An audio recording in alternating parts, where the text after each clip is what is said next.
произошло удачное, благополучное? Достаточно много, причем не просто у меня. Я в данном случае могу просто свидетельствовать их.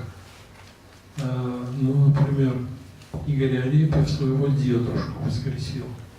Это правда, это есть. То есть потом в Киеве мне, например, когда мы еще там работали, когда там еще не было так распространена вот эта эпидемия Майдан головного мозга, вот, мы там уже тоже приезжали, работали. Мне подарили, подошли там целая группа учащихся, и вот такую вот папку принесли с фотографиями, со всеми свидетельствами, с документами по воскрешению. Там у них группа, человек 30 была, которая руководила, ну, в то время девочка 9 лет была, а сейчас она уже, наверное, девушка, уже взрослая. Вот.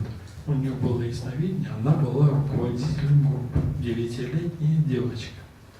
И они воскресили очень многих своих родственников. Но они просили меня не публиковать. Я поэтому пока не публикую, потому что у меня есть много таких, не только из Киева, есть там из Красноярска есть, вот мама мне принесла фотографии, документы, как она дочь воскресила. Это есть.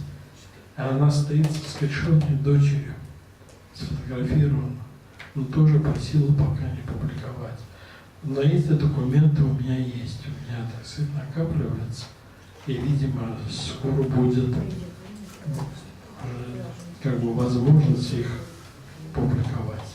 Я думаю, что это время приближается. Скажите, пожалуйста, если душа перевоплощается, то есть она после смерти возвращается, какой смысл воскрешения? Когда душа перевоплощается, она перевоплощается на новые уроки.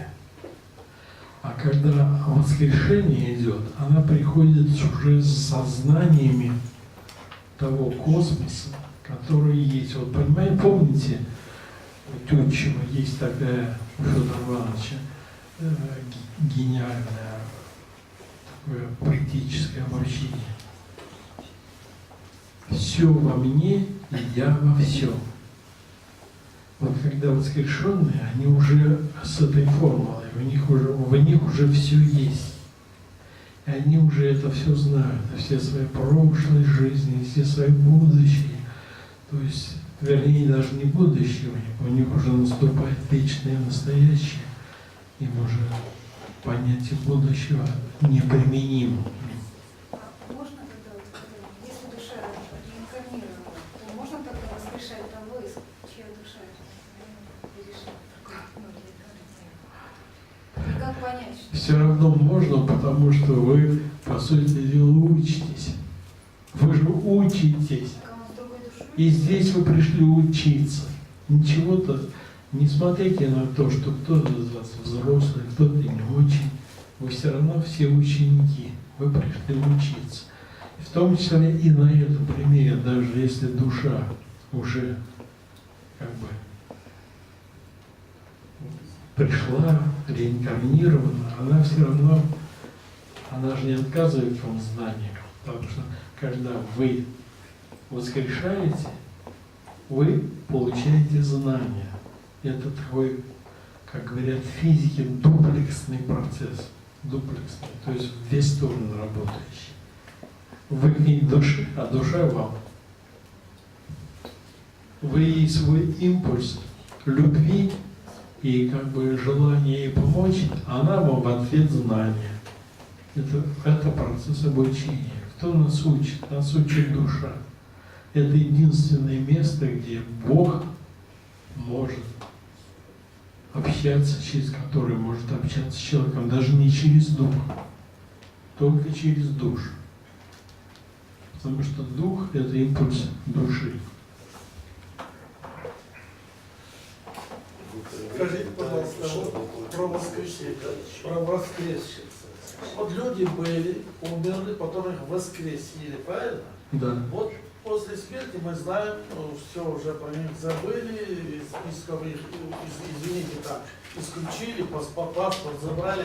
Вы говорите, воскресили, и от них нельзя говорить, как они теперь живут, воскресшие? Они, как правило, живут не там, где жили до этого. Вот, например, в киевском случае они все уехали вообще за границу жить. Но раз в год они приезжают в Киев, у них там есть дом один, где они собираются в определенный день, и уже все вместе, потому что это же близкие родственники, у кого мама, у кого дочка, у кого там сыночек, там, или брат, или дедушка. Они все собираются, общаются, проводят вместе день и разъезжаются. Под собственными именами, фамилиями, да? За границу же паспорт нужен. Нет, но если можно воскресить человека, то, как вы сами думаете, можно сделать паспорт? Это уж, наверное, попроще. И есть специальные службы здесь, они работают. Еще раз говорю, вы живете, у вас свое восприятие жизни. Вы даже не знаете, возможно, что в соседнем доме подают эти паспорта. Про дипломы знаем. Про диплом? Ну, диплом перехода. Ну те же самые или новые все-таки дают эти паспорта? Им дают какие нужны. Адекватные ситуации. Там все это... Понял, спасибо большое, извините. Да не за что извиняться. Мы все учимся. Так они в этом же возрасте, то есть у них или они молодеют, как воскресать. Ой, когда я начинал, запускал с мамой воскрешение, она сначала говорит, ну, я в том возрасте, в каком была, чего, я к этому так спокойно отношусь. Но лет через несколько вдруг она говорит, нет, давай все-таки помоложе сделаем. Она ушла в 80 с лишним лет, было почти 89, почти 90, а тут она вдруг 40 с небольшим захотела. А потом еще через несколько лет я там делаю, но мне отец говорит, ты что-то все свои проблемы решаешь, ты же должен как бы больше о других думать, а ты-то все личные свои проблемки запускаешь. У меня поэтому там процесс идет долго, потому что отец так сказал, что как бы свою оценку дал тому, что это все мое личное. Вот. Но все-таки мама через несколько лет попросила еще раз перелететь возраст, но уж очень так кардинально, на 18 лет. А она могла родить? А? Перевоплощенно могла родить какой-то бразильский? Конечно, может. То есть физиология работает? Но я вот сейчас эти раскрываю все отношения, зависимости, что такое мужское, что такое женское, что такое андрогинное. Кстати, идет новое время, андрогинное. Так мама младше Но это опять же не мужское и женское в плане половых признаков, понимаете, это энергии мужские и женские. Это не потому, что там не обличие бороды, усов там, или отсутствие.